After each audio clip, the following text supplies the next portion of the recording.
In this video, we're going to be making a pork tenderloin sandwich from Indiana. This is a crispy pork tenderloin. It's going to be fried with breadcrumbs, put in a bun with mayonnaise and ketchup and mustard and all that sort of standard burger stuff. Nice. We're cooking our way across the 50 states of the USA from our little kitchen in the UK. So this is based on a recipe from about 1905 from Nick's Kitchen in Indiana. Apparently the restaurant is still there now, which is pretty amazing. Yeah. Unsurprisingly, this is based on a German schnitzel, which is, beaten flat pork, breadcrumbed and stuff. That makes sense. I'm guessing Nick had some German heritage back then. And started serving these pork sandwiches in his restaurant cafe. As these things do, often the oddest things become the thing. And now here we are 120 years later, and people still travel to Nick's Kitchen for these sandwiches. Looking forward to it. Oh, we need to get our oil heating up. So we've got our pan of oil back there. We're going to put our thermometer in and take it up to about 220 degrees. So while the oil heats up, we can prepare this pork tenderloin. With a hammer. So the pork for these sandwiches is butterfly cut and then hammered nice and flat and tender. It needs to be about twice the size of the roll. So everything I've seen online, including like the original restaurant this comes from, it's always massive. So with that butterflied, I mean roughly, I'm not a chef. We're going to get our meat hammer and some kitchen paper. I'll put the kitchen paper down just to sort of reduce mess. Hammer it out so it's about 1 centimetre thick and nice and tender. And then we can get onto the breadcrumbing. Great. Sorry, greaseproof paper, not kitchen paper. So we start the flat side to flatten it, and then we use the pointy side to tenderise it. Satisfying. Yeah, as I think the flat bit just flattens it out, and the pointy bits break up the grain. I don't know. I'm also thinking all the little dents that's just made are going to hold all the crispy batteriness as well. We need to move fast because that oil is getting quite hot. We might have spent about 10 minutes looking for the meat hammer. To coat this up, we need a dredge, a flour dredge. So what's a flour dredge? A flour dredge, so it's just flour with some salt and pepper, some seasoning that you dip the meat in first. So like when you batter the fish? Yes. Yeah. So you put your meat or your fish into just flour first. That gives you like a dry coat. It dries out some of the liquid. It means it doesn't steam before the batter can build up. Also gives something for the batter to stick to.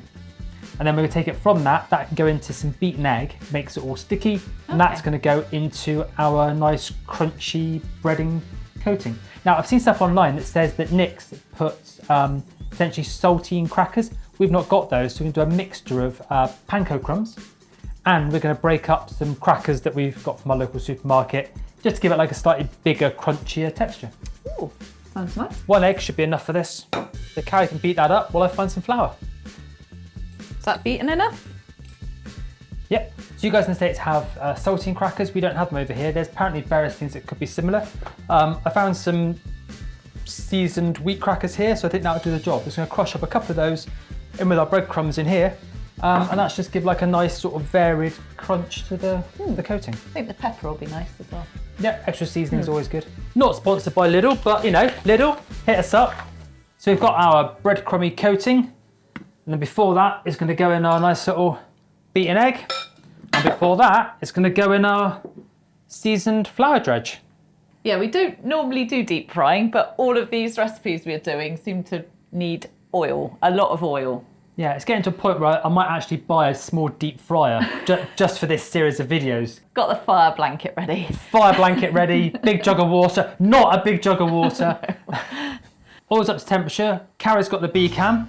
Let's do some dipping and frying. There's our pork, going to put it in our flour. We've probably done a slightly bigger dish. This is... I'm going to cut this in half. Okay. Made it way too big. Right, so egg wash. It's really eggy, and then into, oh, missed a bit. And then into our crispy coating.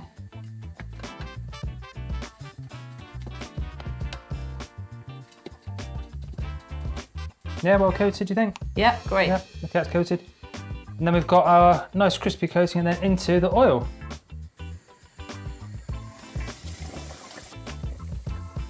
Okay, and that's 3 minutes per side. So we still have to turn it even though it's deep fat fried? Yeah, because it'll start to float in the oil, so it's getting really hot on the bottom, not so hot on the top. So about 3 minutes, turn it over so both sides get plenty of Okay. heat. Great. You don't really want a raw side to pork. No. It's looking amazing. Gonna have a look. Let me show you. It's looking amazing. It's looking really brown and lush. I think I might have slightly set the heat too high on this one. It's gone really brown. It does look delicious, but it's quite a lot darker than I expected. It looks lush, looks really good, but it does look a lot browner. It does look very brown, yeah. So while that cools down a bit, let's prep some salady bits, some sort of lettuce, tomato, onions for our bun, and cook the other half off and see if I can cook it to slightly less burnt perfection.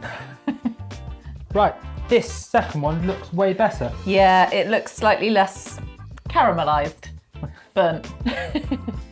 The temperature drops on the oil really fast when I put this one in. And took a while to catch back up, but I think that might actually be for the better. And this pork is so thin, I'm sure it'll be well cooked. Yeah. So if it's a sandwich, do we need a bun for it then, I'm guessing? Yes, so we've got a simple white burgery bun. And like any good sort of American burger sandwich, we're gonna add some mayonnaise, some mustard,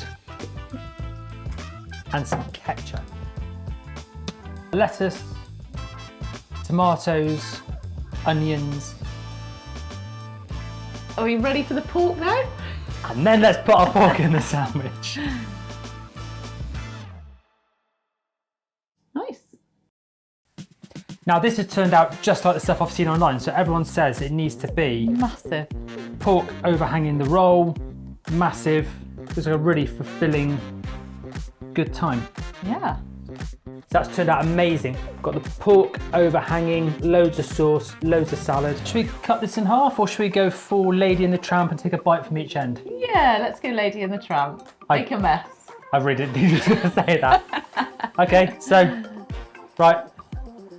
Weird eating. This is how weird TikTok eating challenges start. This is the pork loin Lady and the Tramp eating challenge. Right, so. Okay, that bit in the middle. Are we actually going to eat it at the same time? Okay. Right, let's give it a go.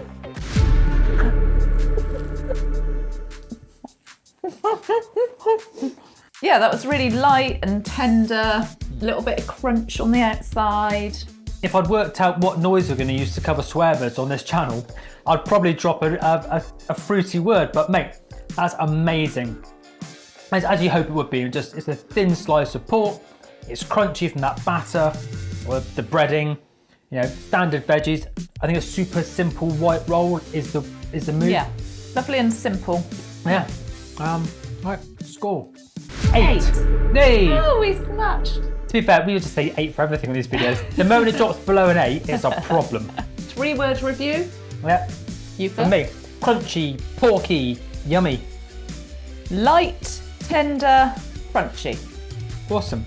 Come back next time. I think we've got a couple of tasting videos before we get into the next lot of American recipes. Right, have a good week. Bye. Bye.